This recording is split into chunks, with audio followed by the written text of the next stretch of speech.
Buah-buahan mudah rusak, terutama buah potong segar yang cepat mengalami percoklatan karena reaksi enzim tirosinase dengan senyawa fenolik menghasilkan melanin. Proses ini bisa dipercepat oleh sinar UV. Untuk menghasilkan percoklatan dibutuhkan inhibitor untuk mengurangi aktivitas enzim tersebut. Pada pisang, percoklatan dapat dicegah dengan edible coating, lapisan tipis yang terbuat dari bahan alami seperti pati dan air jeruk nipis. Edible coating menjaga kelembaban dan kualitas buah. Enzim adalah katalisator yang mempercepat reaksi kimia tanpa menghasilkan sampingan berbahaya. Enzim bekerja dengan mengurangi energi yang dibutuhkan dalam reaksi, membuatnya efisien dan ramah lingkungan. Enzim penting dalam tubuh seperti dalam pencernaan dan metabolisme makanan. Enzim dipengaruhi oleh suhu, pH, dan konsentrasi. Mereka dapat diperoleh dari hewan, tumbuhan, dan mikroorganisme. Namun mikroorganisme lebih banyak dipilih karena mudah diproduksi dalam jumlah besar dan biaya rendah. Contohnya enzim dari tumbuhan adalah bromelin atau nanas dan papain atau pepaya.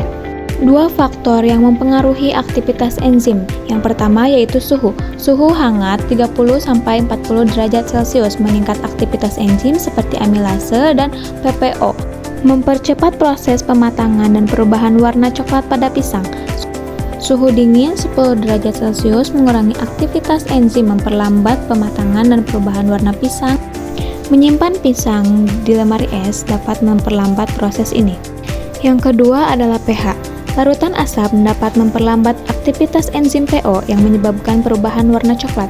Contoh larutan asam yaitu vitamin C atau asam askorbat, menurunkan pH dan bertindak sebagai antioksidan, memperlambat perubahan warna. Yang kedua ada cuka atau asam asetat dengan pH sekitar 2-3, mengurangi aktivitas enzim PPO. Yang ketiga, jus jeruk atau asam nitrat membantu memperlambat perubahan warna dengan menurunkan pH. Yang keempat, asam fosfat biasanya ditemukan dalam minuman bersoda juga menurunkan aktivitas enzim PPO. Secara keseluruhan, suhu tinggi mempercepat sedangkan suhu rendah dan pH asam memperlambat aktivitas enzim pada pisang.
Berdasarkan percobaan yang dilakukan, dapat disimpulkan bahwa perlakuan suhu dan asam mempengaruhi aktivitas enzim polifenol oksidase atau PPO yang menyebabkan perubahan warna pada bahan percobaan. 1. Tanpa perlakuan. Enzim PPO berinteraksi dengan oksigen di udara, memicu oksidasi polifenol dan menghasilkan melanin yang menyebabkan warna bahan percobaan berubah menjadi coklat secara tepat. 2. Perlakuan dengan lemon. Penambahan lemon yang mengandung asam ascorbat atau vitamin C memperlambat aktivitas enzim PPO sehingga perubahan warna menjadi coklat terjadi lebih lambat dibandingkan tanpa perlakuan. 3. Menyimpan di kulkas. Suhu dingin sangat efektif dalam menghambat aktivitas enzim PPO, mengurangi intensitas perubahan warna menjadi coklat pada bahan percobaan. Jadi, suhu dingin dan perlakuan asam seperti lemon dapat memperlambat atau menghambat proses pencoklatan yang disebabkan oleh enzim PPO.